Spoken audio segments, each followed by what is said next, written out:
Well, greetings, everyone, and welcome to the EKG case for the week of August 19th, 2013.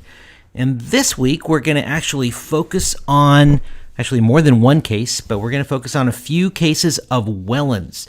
Back on July 1st of this year, just a month and a half ago, I posted a case of the week which was focused on Wellens. And we've done Wellens before also, but that spawned a flurry of emails that I got and cases that people have sent me with some really great Wellens cases and cath reports and all kinds of great stuff. And so I've put them all together in 1 week, and we're going to go through 4 cases of Wellens that people have sent me just to really hammer home some of the interesting findings and points that we can learn from regarding Wellens. This first case, and by the way, this is going to be a challenging name pronunciation week for me. So again, please excuse my mispronunciations. I'm going to do my best. This first case was sent by Dr. Hirwa Kagabo-Dudine. And again, my apologies if I got that name slightly incorrectly. By the way, as an aside, somebody told me that on NPR radio, when people send their names in, they're told to also send in some phonetic pronunciations of how to pronounce their name on the radio. And if anybody's interested in doing that so I don't mangle your name, please do so. Tell me how to pronounce your name. But anyway, this case was sent from UAE, United Arab Emirates. And this doctor was taking care of a 43-year-old male smoker who had moderate central chest pain for about 8 or 9 hours. And so we'll start out with the 12-lead ECG. And you can see a couple of the concerns that he had underlined. In V1, there's a flip T wave in V1. Now, we'll throw some other pearls out here also, many of which you may know already, but in V1 and AVR, it is totally normal to have a flip T wave in V1. So not a big deal, okay? But it's not normal to see these biphasic T waves in V2 and V3, and the biphasic T wave pattern is the type 2 Wellens wave or Wellens pattern that we've talked about before, and that was obviously concerning. So what happened? Well, the patient had actually taken some antacids and his chest pain had improved, and so you would assume that this must be gastroesophageal reflux, right? Well, definitely not. We've talked about reflux before. I believe that reflux was a disease that was invented by plaintiff attorneys who wanted to get more money from emergency physicians and cardiologists and internists, at least in the United States. And elsewhere, I think it was a disease that was invented by the pharmaceutical industry who wanted to start selling more silly drugs for a relatively benign condition. But anyway, this is certainly not reflux, otherwise we wouldn't be talking about it. And this physician didn't think it was reflux. He repeated the 12 lead in about 90 minutes or so, and the Wellens appearance seems to be getting worse. So what did he do? He contacted his local medical team to admit, and they were not convinced, so he had to actually put some effort into convincing them that this EKG abnormality needs to be taken seriously, and eventually the troponins became positive, at which point the medical team was convinced, and they get cardiology to take this patient to the cath lab, and the patient had, no surprise, a complete occlusion in the LAD. We've typically learned that it's more of a proximal LAD occlusion, but the more and more I learn about and hear about Wellens, the more I'm seeing cases where it's not just proximal, but mid-portion of LAD as well. Anyway, the patient got a PCI and ended up doing well and was discharged asymptomatically, if that's a word. So case number 2. This is a case that Dr. Tony Arguija, who works in Long Beach, California, sent me probably about 3 years ago, and I've had this in my files for quite some time. Is a really interesting case, and finally now I have a venue to get word out about this case. So Tony was taking care of a 58-year-old guy who presented with severe chest pain, shortness of breath, sweats. I think he described it as a sledgehammer hitting him in the chest. That's how bad this chest pain was. So this is clearly a concerning story. The patient's pain's relief with nitroglycerin. So this is a slam dunk admission to the hospital, right? Well, here's the 12-lead EKG. And of course, you notice that type 2 Wellens pattern, just a little hint of it, a little hint of that biphasic pattern in V2, but very obvious V3, V4, and then flat out inverted T waves in V5 and V6. Now I want to show you the EKG interpretation.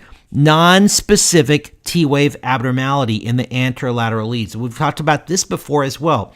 You cannot trust your computer to understand or know or detect Wellens.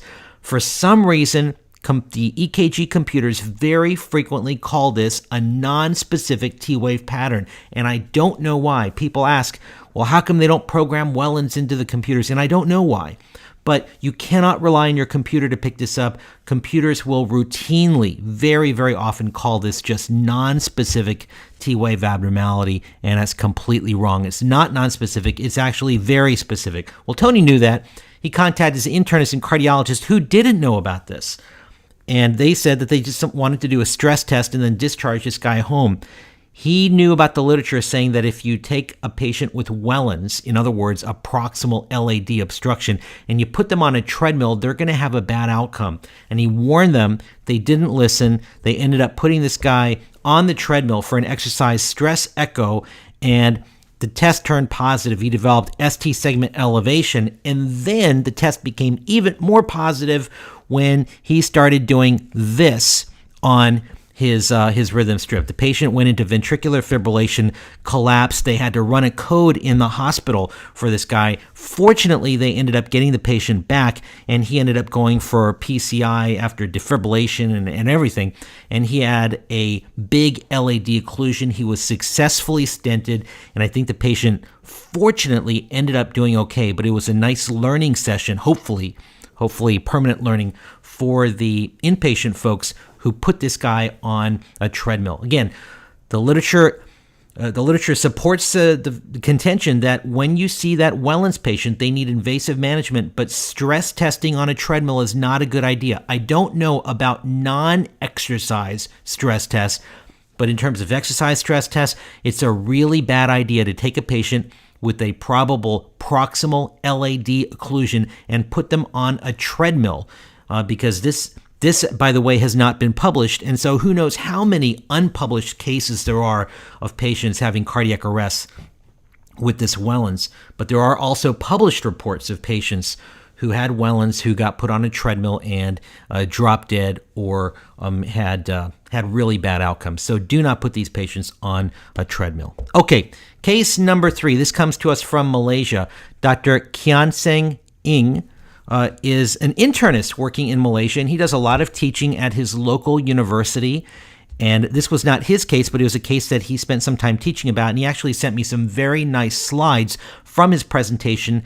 And I'm going to borrow some of the images that he used. It was a 48-year-old man that came in with severe low chest pain and epigastric pain and distension for 2 days. This guy's got no history of reflux, but of course, because it's improving with belching and it's epigastric in location, he says to the physician, I think it's reflux, right?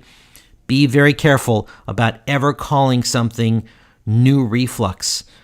Especially in somebody with cardiac risk factors. Apparently, this guy had a big-time cardiac risk factor, and he smoked, quote, smoke like a chimney, unquote.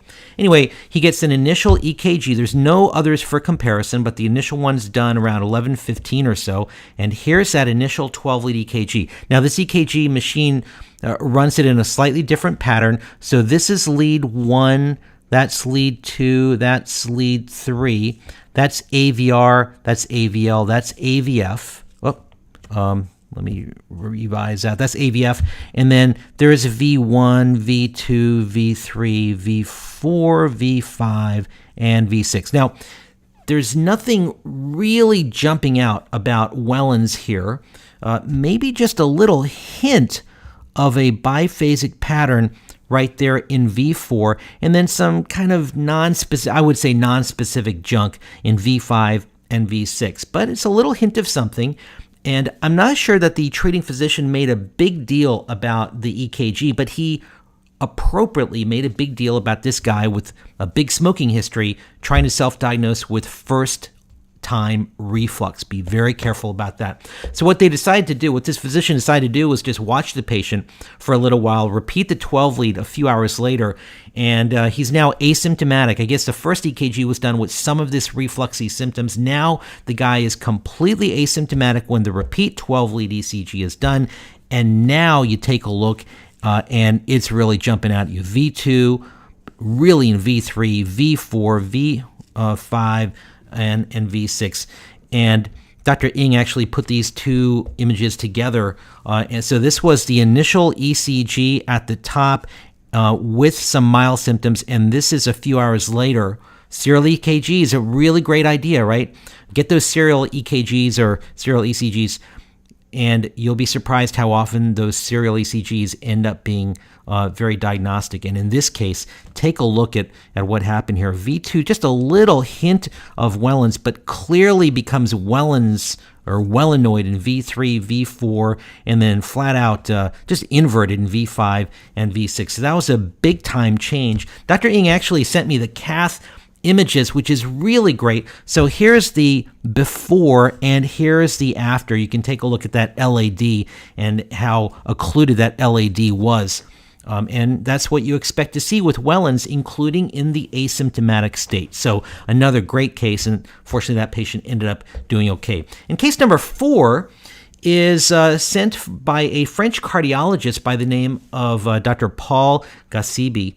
And he was kind enough to send some cath images as well that I'll show you in just a moment. This is a 49-year-old woman who's got diabetes and hypertension who is sent to his office for just a routine checkup, routine cardiac checkup. She's apparently got no prior cardiac history.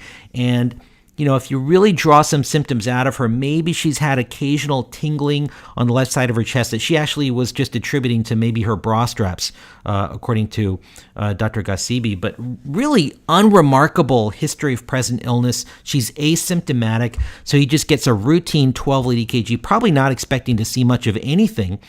But sure enough, he does see something. Now, again, remember she's asymptomatic, and she's got biphasic T waves in V2, V3, and maybe out here, well, definitely in V4, and then inverted out there in V5 and V6.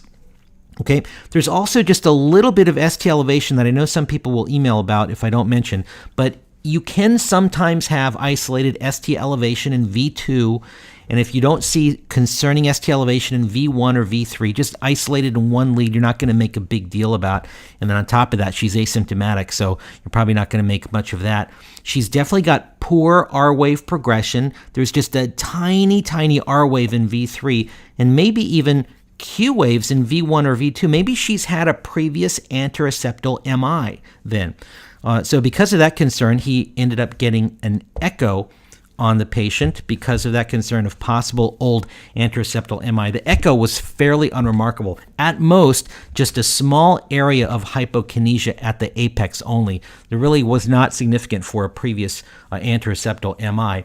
But because of those Wellen's waves that he saw in those leads that we pointed out, he sent this patient for a cath, and at cath, what did they find? Triple vessel disease, including a critical LAD stenosis. That EKG predicted it, right?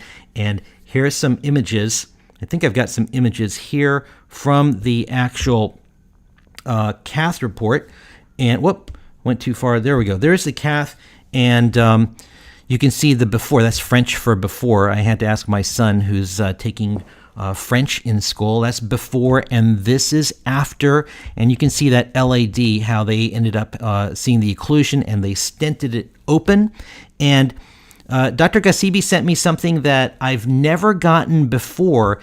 He sent me the post-cath 12-lead EKG, which now shows resolution of Wellen. So it's a great example of how the tight occlusion in the LAD is correlated with those biphasic T waves, and once you get rid of the occlusion in the LAD, the biphasic T wave pattern goes away. It's a very, very nice example of that. And if you just scroll back a little bit and take a look at the pre-cath compared to the post-cath 12-lead EKG, you can see that very, very nicely. And this patient ended up doing well. Okay, so just some quick take-home points. Once again, unrelated to Wellen's, we always try to emphasize the importance of getting serial EKGs, and you can see in a couple of these cases how getting serial EKGs was helpful, especially even in the asymptomatic state. Sometimes your repeat EKG, when the patient becomes asymptomatic, can be very revealing. Secondly, don't rely on your computer interpretations for the 100th time probably on these videos. You cannot rely on your computer to tell you the proper diagnosis. And especially with Wellen's, your computer will not detect or will not diagnose that Wellen's type 2 or the biphasic type of Wellen's waves. It has a tendency to call those non-specific T-wave abnormality, and it's not non-specific. If you call it non-specific, you can really be missing a critical LAD occlusion. Number 3, beware Wellen's waves. Get familiar with Wellen's waves. You've got to be on the lookout for this, all right? And if you want more information about Wellen's, just scroll back to July 1st, 2013, where we spent a bit more time talking about Wellen's. And then finally, just a reminder, when you see Wellen's waves and you're worried about anybody who's got a possible critical occlusion in the proximal LAD, do not put that person on a treadmill. The non-exercise stress testing, well, those might be safe. I don't know. But the exercise stress testing, there are enough case reports out there, and we're hearing about these type of things to say that it is not a safe thing to do. And even if you look at the stress testing guidelines, they will say that if you are suspecting a person to have a critical proximal LAD occlusion, you don't put them on a treadmill. All right, so that's kind of common sense. All right, so once again, my thanks to everybody who has sent these cases, these 4 folks who have sent very nice Wellen's cases to share with everybody else out there. Really appreciate it. I think we can continue learning more and more about some of these EKG abnormalities, even in asymptomatic patients, and be on the lookout for Wellen's. So I hope that was helpful, and I look forward to talking to all of you next week. Bye for now.